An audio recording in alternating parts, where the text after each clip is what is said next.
ಕಾರ್ಗಿಲ್ ವಿಜಯ್ ದಿವಸ್ ಅಂಗವಾಗಿ ಜಿಲ್ಲಾಧಿಕಾರಿಗಳ ಕಚೇರಿ ಸಮೀಪದ ಕಾರ್ಗಿಲ್ ಸ್ತೂಪಕ್ಕೆ ಪುಷ್ಪಾರ್ಚನೆ ಮಾಡಿ ದೇಶದ ರಕ್ಷಣೆಗಾಗಿ ಪ್ರಾಣ ತ್ಯಾಗ ಮಾಡಿದ ವೀರ ಯೋಧರನ್ನು ಸ್ಮರಿಸಿದರು. ಕಾರ್ಗಿಲ್ ವಿಜಯೋತ್ಸವ ಹಿನ್ನೆಲೆಯನ್ನು ವಿವರಿಸುತ್ತಾ ಇಂದಿನ ಯುವಕರು ಕೂಡ ಪ್ರೇರಣೆ ಪಡೆದು ದೇಶಭಕ್ತಿಯನ್ನು ಮೆರೆಯಬೇಕಾದ ಅಗತ್ಯತೆ ಇದೆ. ಅತ್ಯಂತ ದುರ್ಗಮ ಸ್ಥಳದಲ್ಲಿ ಪರಾಕ್ರಮ ಮೆರೆದಿದ್ದ ನಮ್ಮ ವೀರ ಯೋಧರನ್ನು ಸ್ಮರಿಸುವುದು ನಮ್ಮ ಕರ್ತವ್ಯ ಎಂದು ಮೇಜರ್ ಸಿದ್ದಲಿಂಗಯ್ಯ ಹಿರೇಮಠ್ ಹೇಳಿದರು. ಧಾರವಾಡದ ಜಿಲ್ಲಾಧಿಕಾರಿಗಳ ಕಚೇರಿ ಆವರಣದಲ್ಲಿರುವ ಕಾರ್ಗಿಲ್ ಸ್ತೂಪದಲ್ಲಿ 27ನೇ ವಿಜಯೋತ್ಸವದ ಸಂಭ್ರಮದ ಕಾರ್ಯಕ್ರಮದಲ್ಲಿ ಕಾರ್ಗಿಲ್ ಯುದ್ಧದಲ್ಲಿ ಮಡಿದ ಅಮರ ವೀರ ಯೋಧರನ್ನು ಸ್ಮರಿಸಿ ಪುಷ್ಪ ನಮನ ಸಲ್ಲಿಸಿ ಮಾತನಾಡಿದರು.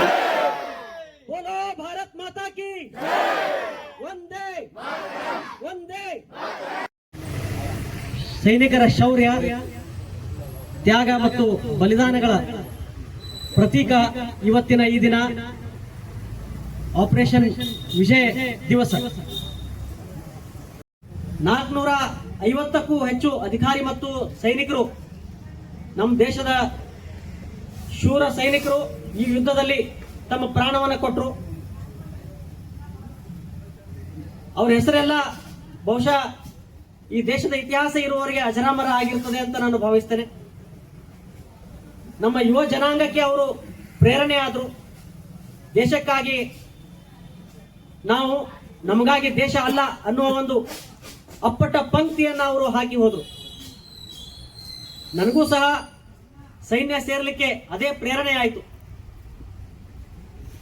ವಿಶೇಷವಾಗಿ ಜಮ್ಮು ಅಂಡ್ ಕಾಶ್ಮೀರ್ ರೈಫಲ್ಸ್ ರೆಜಿಮೆಂಟ್ನ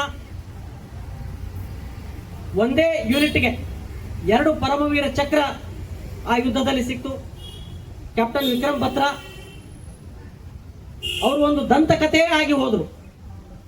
ಧಾರವಾಡದ ಜಿಲ್ಲಾಧಿಕಾರಿಗಳ ಕಚೇರಿ ಆವರಣದಲ್ಲಿರುವ ಕಾರ್ಗಿಲ್ ಸ್ತೂಪದಲ್ಲಿ 27ನೇ ವಿಜಯೋತ್ಸವದ ಸಂಭ್ರಮದ ಕಾರ್ಯಕ್ರಮದಲ್ಲಿ ಕಾರ್ಗಿಲ್ ಯುದ್ಧದಲ್ಲಿ ಮಡಿದ ಅಮರ ವೀರ ಯೋಧರನ್ನು ಸ್ಮರಿಸಿ ಪುಷ್ಪ ನಮನ ಸಲ್ಲಿಸಿ ಮಾತನಾಡಿದರು. ಶಾಸಕರಾದ ಎನ್ಎಚ್ ಕೋನರೆಡ್ಡಿ ಪುಷ್ಪ ನಮನ ಸಲ್ಲಿಸಿ ಮಾತನಾಡಿ, ನಮ್ಮ ದೇಶದಲ್ಲಿ ಗೌರವ ಸಲ್ಲಿಸುವ ಸ್ಥಾನ ಮೊದಲಿಗೆ ಯೋಧರು, ಎರಡನೆಯದಾಗಿ ರೈತರು ಮತ್ತು ಶಿಕ್ಷಕರು ಎಂದು ಹೇಳಿದರು. ಈ ಸಂದರ್ಭದಲ್ಲಿ ರಾಷ್ಟ್ರಭಕ್ತಿ ಘೋಷಣೆಗಳು ಮೊಳಗಿದವು. ಕಾರ್ಯಕ್ರಮದಲ್ಲಿ ಮಾಜಿ ಸೈನಿಕರು, ವಿವಿಧ ಸಂಘಟನೆಗಳ ಸದಸ್ಯರು ಹಾಗೂ ಸಾರ್ವಜನಿಕರು ಭಾಗವಹಿಸಿ ವೀರ ಯೋಧರಿಗೆ ಗೌರವ ಸಮರ್ಪಿಸಿದರು. ಕಾರ್ಯಕ್ರಮದಲ್ಲಿ ವಿವಿಧ ಸಂಘಟನೆಗಳ ಪದಾಧಿಕಾರಿಗಳು, ಮಾಜಿ ಸೈನಿಕರು, ಜನಪ್ರತಿನಿಧಿಗಳು, ಶಾಲಾ ಮಕ್ಕಳು ಭಾಗವಹಿಸಿದರು. ಈ ಕಾರ್ಗಿಲ್ ಯುದ್ಧದ ದಿವಸ ತಾವೆಲ್ಲ ಆ ಹುತಾತ್ಮರಿಗೆ ಗೌರವವನ್ನು ಸಲ್ಲಿಸ್ತಕ್ಕಂಥ ಕಾರ್ಯಕ್ರಮವನ್ನು ಮಾಡ್ತಾ ಇದ್ದೀವಿ.